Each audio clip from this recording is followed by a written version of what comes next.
രാവിലെ തന്നെ നീച്ച് പുറത്തേക്ക് അങ്ങോട്ടും ഇങ്ങോട്ടും നോക്കിയപ്പോഴാണ് ഞാൻ ഈ കാഴ്ച കാണുന്നത്. അപ്പോൾ ഞാൻ കുഴിച്ചിട്ട പൂക്കൾക്ക് ഏകദേശം അത്യാവശ്യം വളരെ വലിപ്പം വെച്ചിട്ടുണ്ട്. അതുപോലെ തന്നെ പൂവൊക്കെ ഇടാൻ തുടങ്ങി. അത് കഴിഞ്ഞ് ജസ്റ്റ് ഞാൻ ഉള്ളിലേക്ക് പോകാൻ നേരത്താണ് ഈ സാധനം കണ്ടത്.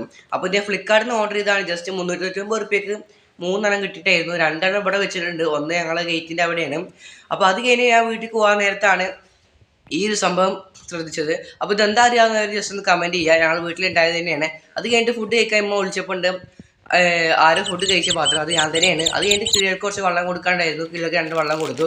അത് കഴിഞ്ഞ് വെറുതെ ഇരിക്കുമ്പോഴാണ് ഞാൻ ഈ മുട്ടായി ശ്രദ്ധിച്ചത്. ഇത് ഞാൻ ഇന്നലെ പോയപ്പോൾ കടയിൽ നിന്ന് കിട്ടിയതാണ് എനിക്ക് എൻ്റെ ഉപ്പാൻ്റെ. അപ്പോൾ ഇത് ജെംസ് മുട്ടായാണ്. അപ്പോൾ ഇത് ഞാൻ ജസ്റ്റ് നിങ്ങൾക്ക് കാണിച്ചു തരാം. അപ്പോൾ ഇതാ ഈ സാധനം. ഇതിങ്ങനെ കഴിക്കുമ്പോൾ ഒരു സുഖം ഉണ്ടായിരുന്നു ഗെയ്സ്. അപ്പോൾ ഞാൻ ഏകദേശം അമേരിക്കയിൽ പോയി കഴിച്ച സുഖമായിരുന്നു കിട്ടിയത്. അത്രയും നല്ല ടേസ്റ്റും കാര്യമൊക്കെ ഉണ്ടായിരുന്നു ജെംസ് മിഠായി. ചോക്ലേറ്റ് ഇങ്ങനെ ഒളിച്ച് വരുന്നത് അതിലൂടെ നിന്ന്. അപ്പോൾ നിങ്ങൾക്ക് സൈഡിൽ കാണാൻ പറ്റിയ 2 സാധനങ്ങൾ ഇങ്ങനെ ആടി കളിക്കണം. അത് ജസ്റ്റ് ഒന്ന് അതുപോലെ തന്നെ അമർത്തി കൊടുക്കുക. അപ്പോൾ ചെറിയൊരു മോർണിംഗ് വ്ളോഗാണ്. ഇഷ്ടപ്പെട്ട ലൈക്ക് ചെയ്യുക, സബ്സ്ക്രൈബ് ചെയ്യുക, കമൻറ്റ് ചെയ്യുക. നമ്മൾ വൈകുന്നേരം ഒരു വ്ളോഗ് വരും. ബൈ. ടാക്സി.